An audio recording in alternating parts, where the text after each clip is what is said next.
Vamos lá, seguindo aqui agora com o Jefferson Miola. Querido, seja bem-vindo aqui. Estou na expectativa de conversar contigo. Você tem escrito muito sobre a questão lá em Gaza, né? O teu último artigo, Israel já matou 102 palestinos na Cisjordânia, né?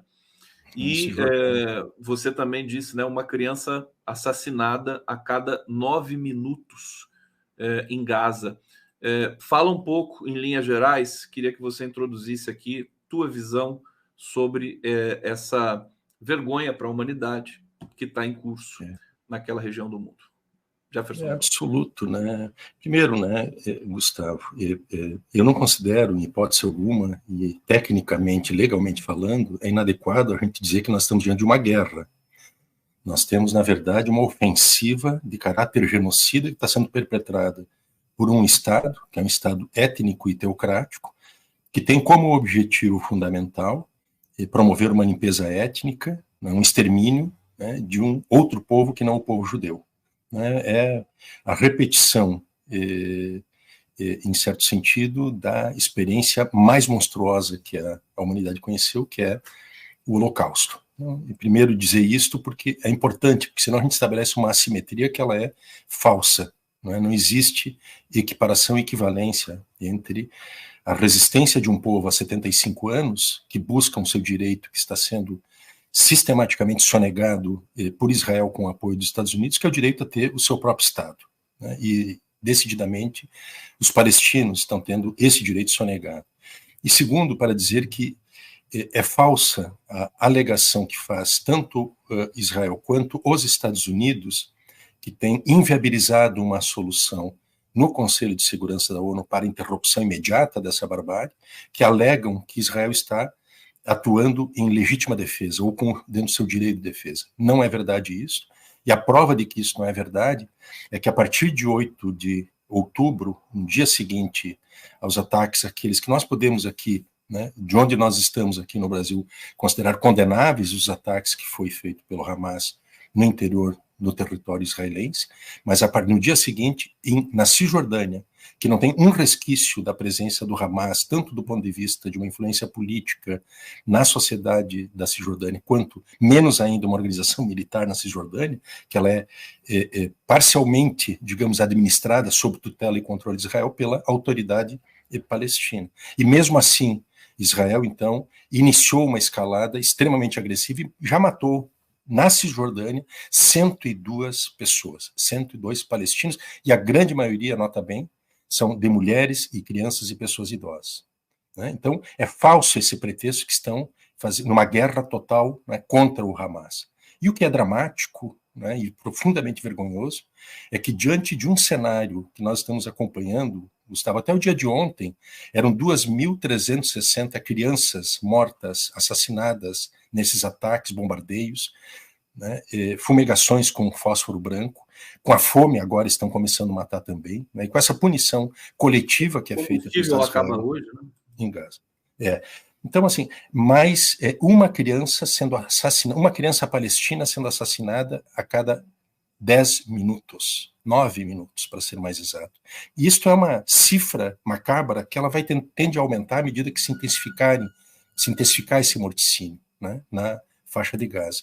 Isso é inadmissível, inaceitável, é vergonhoso que, diante disto, as Nações Unidas, o Conselho de Segurança da ONU, não tenha adotado ainda nenhuma medida para cessar esta verdadeira tragédia, né, que envergonha a humanidade. Eu só encerro dizendo, e aqui não é um problema de ordem moral, é um aspecto histórico que revela a falência do sistema ONU, evidentemente que revela o fim da humanidade e a impossibilidade de se construir um mundo decente, né, e uma humanidade baseada em formas que não essas, né, da barbárie, revela isso que está acontecendo, mas, por outro lado, institucionalmente falando, isso é a revelação de que as Nações Unidas chegaram ao seu esgotamento total enquanto uma institucionalidade que já não responde às necessidades do mundo contemporâneo. Da mesma maneira que a Liga das Nações ela foi incapaz de deter a evolução dos conflitos no mundo nos anos 20 e 30 e que geraram a Segunda Guerra Mundial, a ONU atual ela também está vivendo talvez os seus estertores, né, no sentido de que ela não está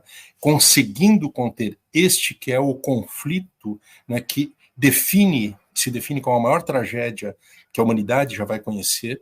Ela está sendo capaz de produzir esta solução, porque nós estamos vivendo uma situação que é uma situação que eu acho que ela é a moldura geral em que esse conflito se desenrola, que é da transição entre a erosão de um império que não conseguiu morrer, não conseguiu chegar ao seu fim, né, que é a ordem unipolar dos Estados Unidos, que comanda a ONU, controla a ONU, que impede que a ONU seja um fator de produção de paz e seja um instrumento da guerra do capitalismo estadunidense no mundo, e por outro lado que é a emergência, né, de um novo mundo, pode ser um mundo bipolar ou tripolar, que vai resultar desta disputa geopolítica entre Estados Unidos, China e Rússia. Enquanto isto, né, como dizia o Gramsci lá nos anos 30 do século passado, entre essa ordem que não morre, a nova ordem que não surge, né, e rompem os monstros, e nós estamos tratando desses monstros, né, e a produção dessa guerra, ela é deliberada pelos Estados Unidos como parte, né, da sua recomposição da sua economia, da sua estratégia de poder mundial. Eu vejo tempos sombrios pela frente, o Arbex comentou um pouco isto, a perspectiva que se tem de que a guerra se alastre pela região, envolvendo outros países árabes, e dali para se tornar, né, um conflito mundial de proporções gravíssimas, a saber quais seriam, porque nós estamos falando aqui de condições de destruir o planeta, né, com apertar de dedo no botão. Então, nós vamos entrar numa era de imponderabilidade, de gravíssimas consequências daqui para diante, na minha percepção. Eu acho, o Miola, enfim, acho que a gente já entrou. Eu vou trazer duas informações que você deve ter visto. Ontem, me parece que a OTAN tem um teste recorrente de ataque nuclear, simulação de ataque nuclear na Europa. Nesse mesmo dia, ontem, a Rússia fez também e publicizou isso largamente, publicizou a sua simulação também de ataque nuclear massivo. Quer dizer, eu acho que a gente viveu nos anos 60, né, essa tensão da Guerra Fria, essa coisa, né, de um problema nuclear, e a gente está vivendo isso hoje, assim, muito fortemente. Não sei se talvez até mais forte do que lá atrás, porque eles estão fazendo testes, né? E você tem duas guerras que não podem ser chamadas de guerras, acho que nem da Ucrânia pode ser chamada de guerra, né? Porque ali também você tem problemas e tem o dedo podre dos Estados Unidos. Ontem, um internauta, na minha live das 23 horas, ele trouxe uma mensagem muito interessante, muito irônica, né? Dizendo assim, essa frase já está no ar, né? Mais inútil que a ONU diante de um genocídio. Porque não é só esse genocídio que a ONU se calou, né? Diante do qual a ONU se calou. Tem outras coisas, tem o genocídio armênio, tem muitas coisas aí no horizonte. Próprio Iraque, Kosovo, Afeganistão, as incursões americanas pelo mundo, a ONU como um puxadinho dos Estados Unidos.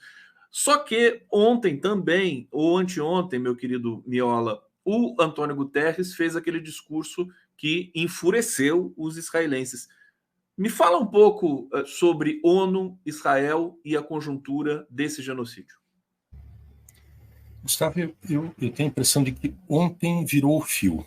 Aquela atitude de Israel em relação ao secretário-geral da ONU, ela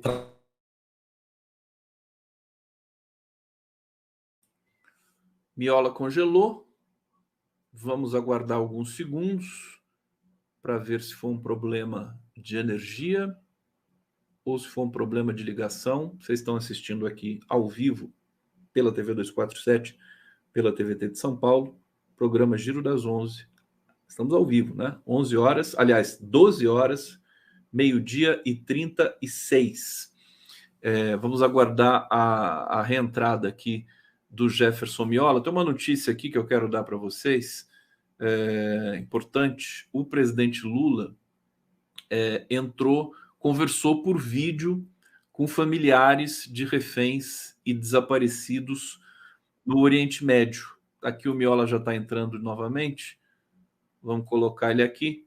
Miola, querido, você teve uma queda aí mais uma vez. Tudo bem? Você está de volta? E... Não, eu estava... Pode seguir. Estava comentando, né, que ontem eu acho que uma barreira se rompeu. A posição de Israel pedindo a destituição do secretário-geral da ONU ultrapassa todas as barreiras, né?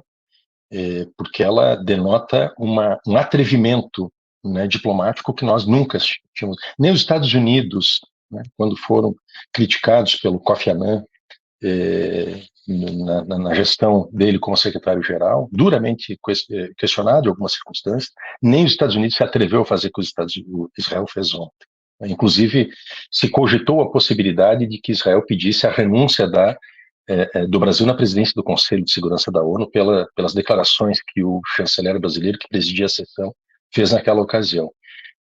Mas isto diz muito, por um lado, mas também é revelador, Gustavo, deste poder ascendente que Israel está tendo no sentido da sua autorização para escalar esse conflito. Israel só está atuando como está atuando, com um verdadeiro estado pária do sistema mundial, porque, veja bem, Israel está cometendo inúmeros crimes.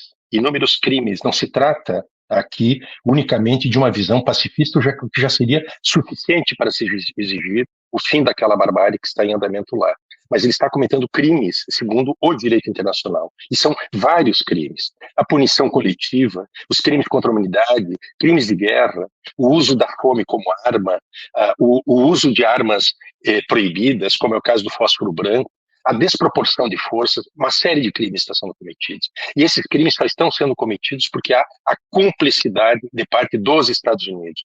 E os Estados Unidos, quando ele exerce o seu direito de veto, que é uma prerrogativa que foi estabelecida quando nasce a ONU, e a primeira instância criada foi exatamente o Conselho de Segurança, que era o direito a que os países tinham, né, de não concordarem com posições que contrariassem seus princípios. Isso é inteligível, não é, que um país não seja obrigado, em nome de um presumível consenso, a votar em algo que contrarie os seus princípios. E, portanto, é legítimo que os países possam não dar o consenso e, consequentemente, exercerem isso que caracteriza o poder de veto. No entanto, o que os Estados Unidos estão fazendo não é o exercício de um poder de veto, é apenas um endosso de crimes,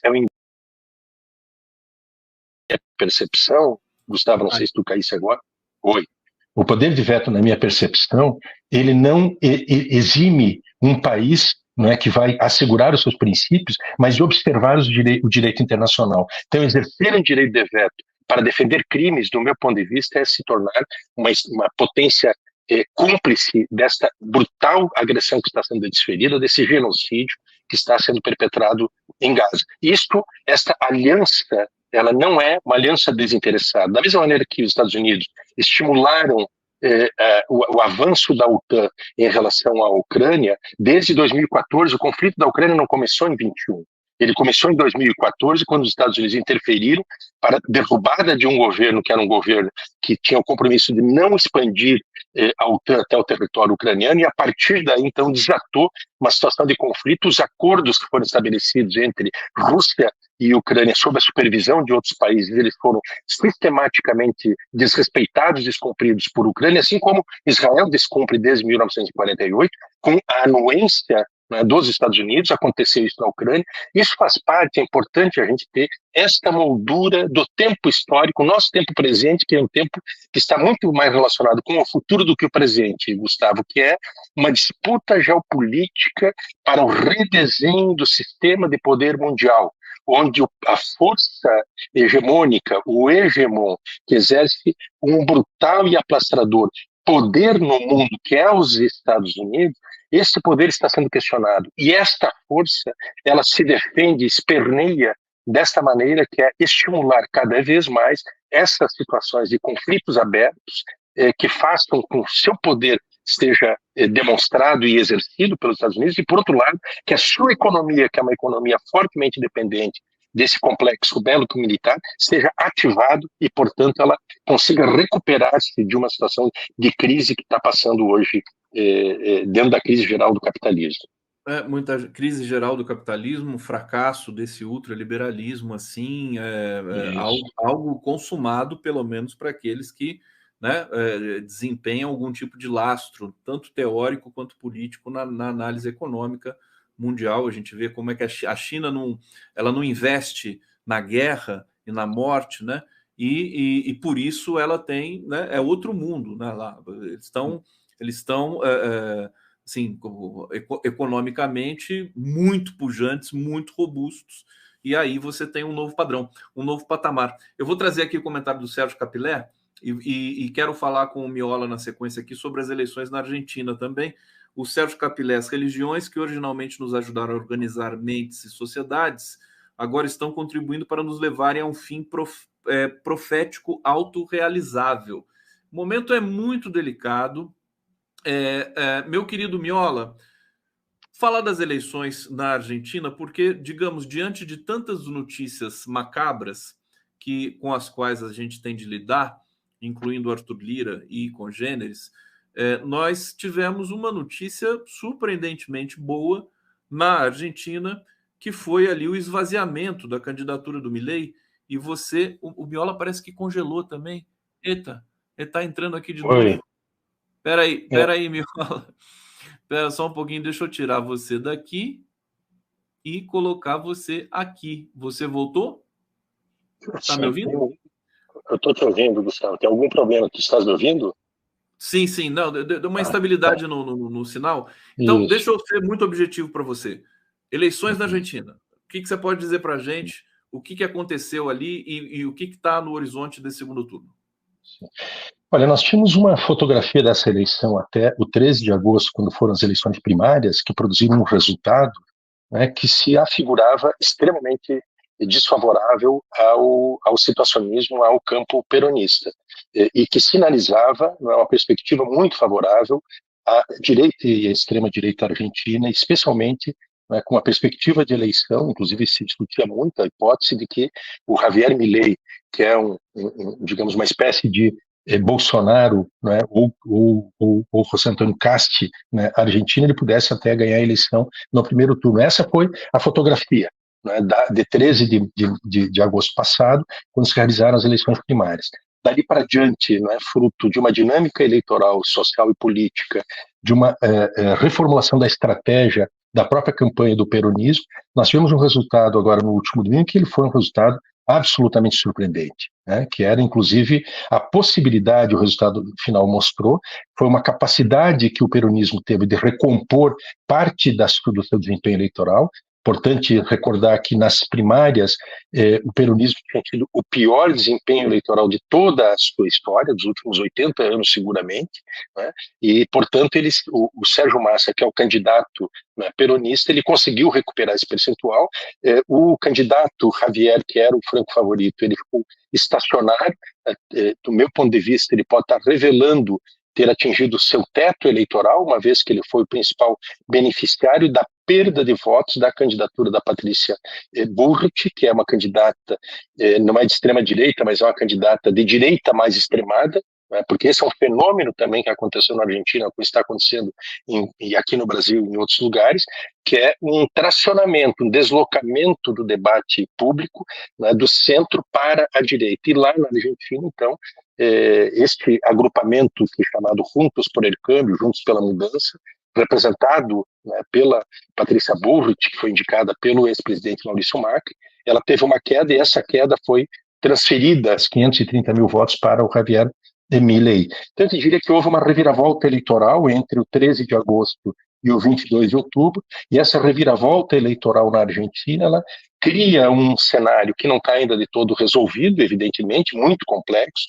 muito difícil. O candidato da situação, ele é o atual ministro da Economia, de uma economia que está vivendo uma situação de ameaça hiperinflacionária, de dólar descontrolado, com desemprego, com crescentes níveis de pobreza, né? E, portanto, uma candidatura que vai ter que trabalhar fortemente e conseguir criar uma mística para manter essa vantagem que obteve na eleição de 22 de outubro e consolidar isso no segundo turno em 19 de novembro. O que eu tenho visto são cerca de 8 milhões e 400 mil votos que estão em disputa, tá, Gustavo, entre os votos da Patrícia Bullrich, que fez 6 milhões, mais o Schiaretti, que é o candidato ex-peronista de Mendoza, que fez 1 milhão e 700, e uma candidata da esquerda, a Bregman, que fez 710 mil votos, este ativo eleitoral que está em disputa, a parte do Schiaretti e da Miriam Bregman, a tendência majoritária que migrem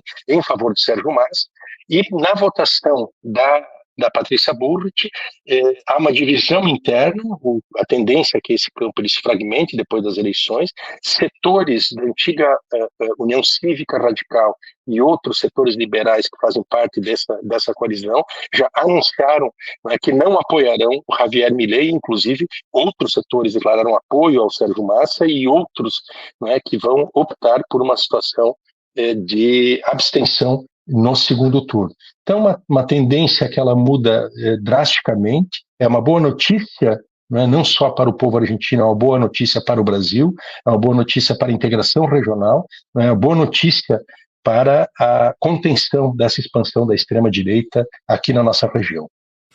Aliás, eu acho que é uma boa notícia mais para o Brasil do que para a própria Argentina, porque o Massa vai enfrentar, né, um problema gigantesco quando chegar a hora dele assumir essa presidência, se tudo correr como está me parecendo que vai ocorrer. A Terezinha Braga de Moraes está dizendo aqui: como é o dinheiro que comanda tudo, creio que a solução final seria a entrada da Arábia Saudita, retirar o petróleo de suas transações. Aí quero ver a reação desse mundo colonial que apoia esses sionistas fascistas. Está dizendo aqui que quando a Arábia Saudita entrar, se manifestar, aliás, o mundo árabe está, eu acho que ele já está, pelo menos a população, né? A população tem lado, né? Os povos, sim. As populações, sim. Todos os povos árabes. O que tem alguma modalidade são os presidentes, primeiros-ministros, teocratas e tudo mais. Miola, você quer comentar um pouco mais essa questão da Argentina? Eu queria que é muito melhor para o Brasil do que para a própria Argentina no seguinte sentido: a situação da Argentina é catastrófica, economicamente falando, né? Com instabilidades múltiplas, né? Brotando a todo momento, inclusive do primeiro para o segundo turno, sabe-se lá depois, quando houver o resultado também, se não vai ter. O que o Massa vai ter que fazer quando chegar o momento dele?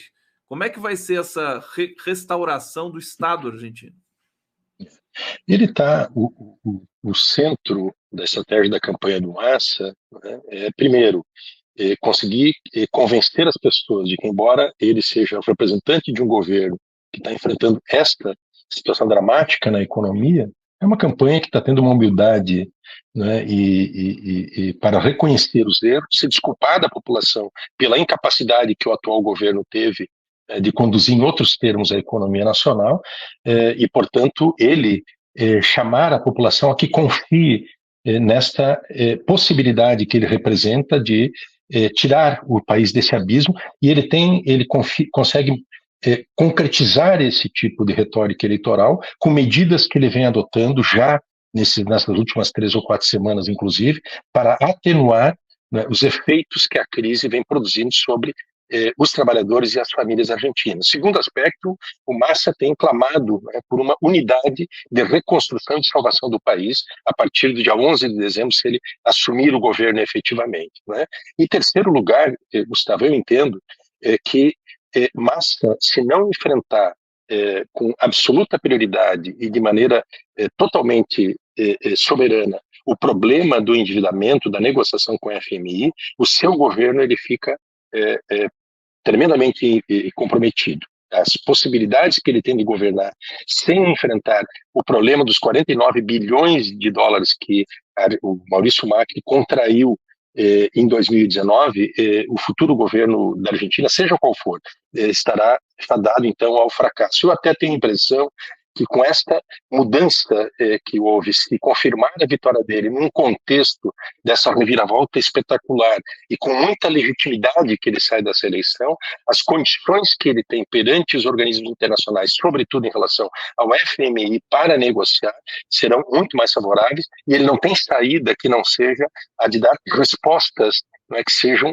de ataque às urgências sociais da Argentina. Ele está condenado, no bom sentido, a fazer um governo, digamos assim, progressista. E a vitória dele na Argentina, Gustavo, eu encerro, ela é fundamental para o Brasil. Há uma ameaça real que foi feita pelo Javier Milei de tirar a Argentina do Mercosul, uma loucura, um desatino total, porque o Brasil tem com a Argentina a sua parceria fundamental. É a partir da relação com a Argentina que o Brasil se lança para o mundo. Isso se traduz não só do ponto de vista de uma relação de amizade, né, e de cumplicidade regional para construir um projeto de integração na América do Sul e daqui para a América Latina e também para o mundo, mas do ponto de vista econômico real, que reflete na vida concreta das pessoas. Imagina que o intercâmbio comercial entre o Brasil e a Argentina deve estar hoje, por ano, ou estava antes da crise argentina, ao redor de 35, 40 bilhões de dólares por ano de um comércio de qualidade melhor, ou seja, aquele comércio de itens